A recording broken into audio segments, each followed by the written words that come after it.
Hi, it's David Ask the Electrician.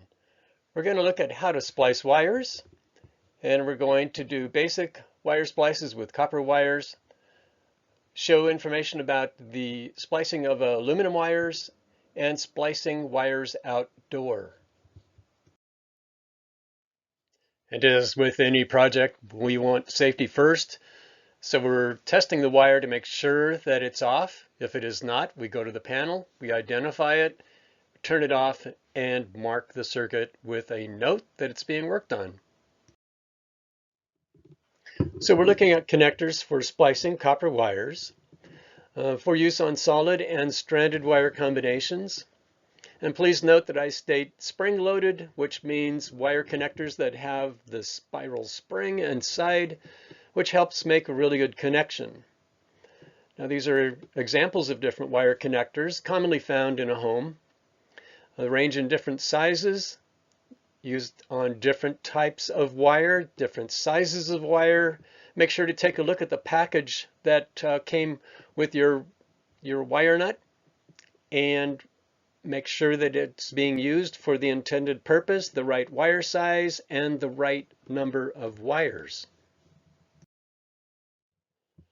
Okay, these are probably four of the most commonly found wire connectors in the home. The orange connector is really great for connecting the light fixture wiring to like a number 14 wire. The yellow wire nut is used for splicing together some number 14 wires or number 12 wires. Same thing on the red wire nut. It's just depends on how many wires you're going to be splicing together. And the gray wire nut is typically used for 3 or more number 12 wires, or an example for a dedicated circuit for a water heater where we're splicing together 2 number 10 wires, one from the circuit and one from the water heater connection. Those are commonly found, commonly used for those purposes. So in this example that I'll be showing next, I will be using typical wire strippers and lineman pliers that electricians use. These are very, very handy tools to get the job done, strip the wires out carefully, safely, and make a really good tight twist on the wires so that we have a good splice. Okay, in this example, we're going to be splicing together 2 number 14 solid wires. So we begin with our wire strippers, stripping back about 1 inch of insulation.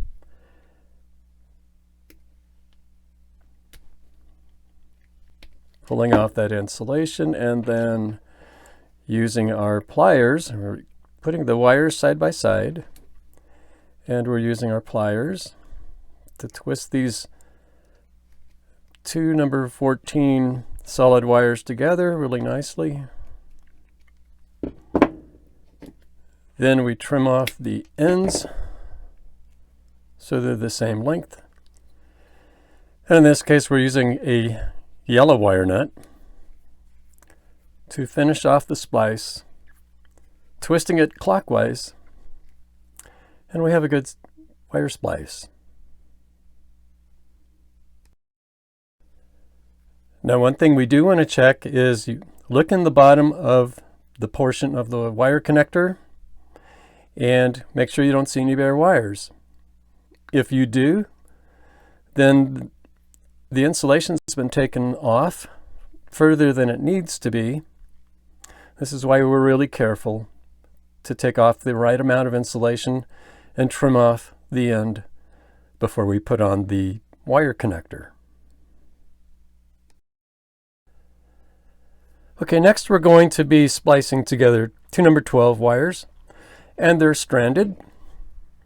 So we take our wire strippers, line up the wire in the right gauge for the strip gauge, pull off the insulation carefully. We're removing about 1 inch, maybe a little bit less than 1 inch of insulation. Placing those wires side by side, using our pliers to twist those 2 stranded wires together really nice and tightly. Trim off the excess so that they're even. And then in this case, we're using a red wire connector. We're applying it with a twisting action in the clockwise manner. We look in the bottom there, we don't see any bare wire. It's a really good, nice tight connection.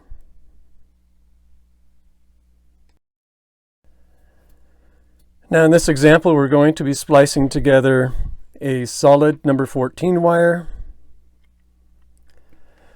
with a stranded wire.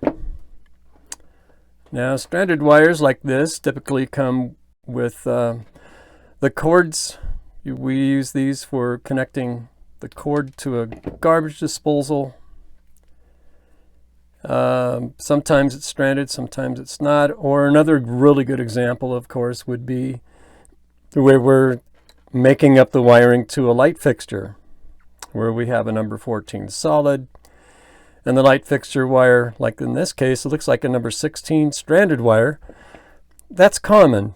A lot of the light fixtures come with smaller gauge wires, and they're usually stranded. So in this case, we have these sticking out the end, or trimmed off the end so they're the same length. But in this case, we're not using the pliers to wrap the wires around each other. Because this is a small wire, it tends to, if you use your pliers, it wraps down the base of the solid wire and it doesn't make a good connection. But since we have this spring-loaded orange wire nut, this really makes a good connection. We put it on there, give it a good twist, and we test it by yanking on the solid, or the stranded wire, to make sure that it's not loose or coming out, because sometimes that does happen. Now, you might be tempted to use a yellow wire nut if you don't have orange. And you could, but the problem is it's actually too large. You see how that's spinning? It's too large of a wire nut for this type of a connection with these smaller wires. So again, we go back to the orange wire nut, put that on, make sure it's nice and firm and tight, give it the old jerk test, and you've got a good splice and a good connection.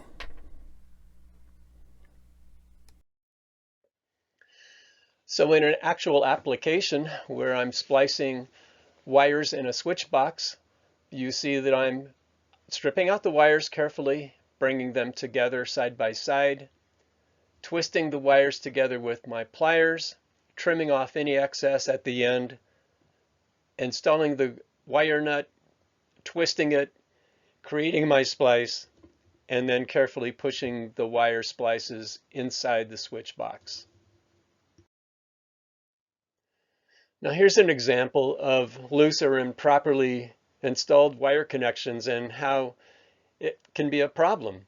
A high electrical load at the connection can cause electrical components to expand and contract, which can cause a failure. A loose connection can cause hazardous conditions, including component failure, arcing, burning, and even a possible fire. Now, some of the light fixture manufacturers provide wires on the fixture that are already set up with a push-in connector. These connectors are UL approved for the intended purpose when installed properly. The electrical load through the connector is the main concern. The higher the load, the warmer the wires and the connection. So be sure to consult the manufacturer's specifications for best results, but they will show you that the number of wires that can be connected into the light fixture, and to use the right size wire, of course. I should note that after installing several of these light fixtures with the push-in connectors, I have never had a failure. So when they're properly installed according to the specifications, the connection will be reliable. Push-in connectors are used by qualified electricians to reduce the time to install a large number of light fixtures in a large project, thereby saving labor and materials.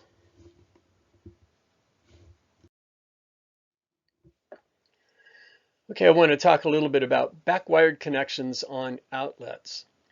When wiring outlets on a branch circuit, I do not use the push-in connections. These are called back-end wiring, push-in wiring on these outlets, and the reason why is because of the possibility of failure. The difference is to make a pigtail splice, like what you see on the right-hand picture here. The difference is that the more surface contact you have with the wires, the better the connection. So you have a lot better surface connection and a good tight connection in a wire connector than you would in a push-in connector in a receptacle outlet.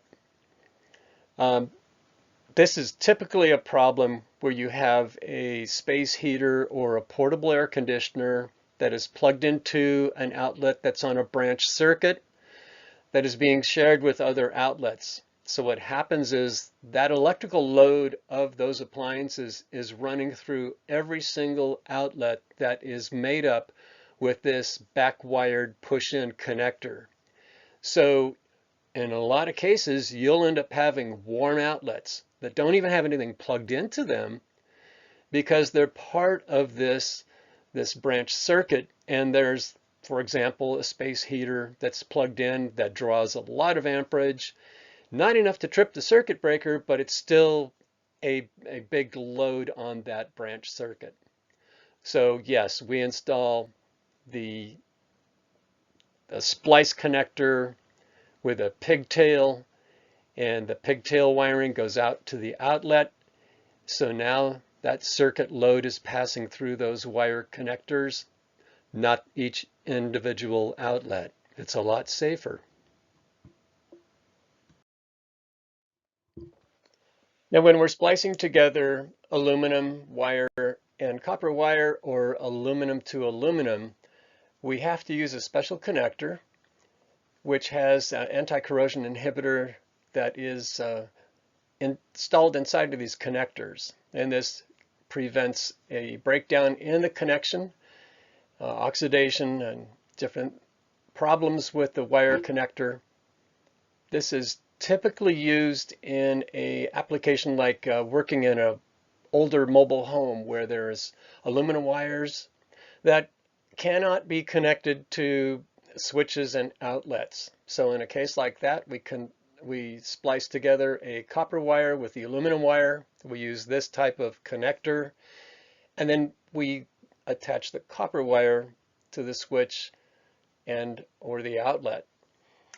Now this anti-corrosion inhibitor, these compounds are actually used when we're landing and attaching larger wires inside of the panel, and we actually use these with aluminum wire and copper wire, and we use that to coat the strands of wire when we're fastening those wires down into the lugs.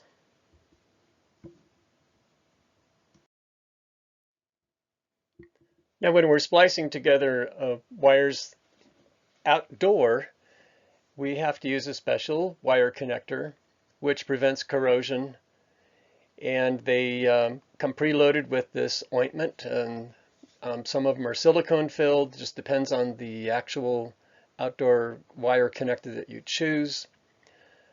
These are used for making wire splices in the approved ground boxes enclosures for electrical wires, or an above ground enclosure where you might have, for example, a weatherproof box that's mounted on a fence or a post. And we have wiring that can be exposed to damp or in a wet location. Then that's where we install these wire connectors. So which project are you working on today? Chances are I've covered that topic, and there's several more projects and information included on my website, asktheelectrician.com. where you can ask me questions and you can sign up for my free newsletter. Well, thank you very much for watching my video. I hope you subscribe to my channel and come on by asktheelectrician.com and visit us. You can leave a question about whatever it is you're working on. Just go to the question form, fill it out, send it in, and I'll get back to you. Enjoy the rest of my videos that I have too. I enjoy helping you and teaching you what I've learned over the years. Thank you very much.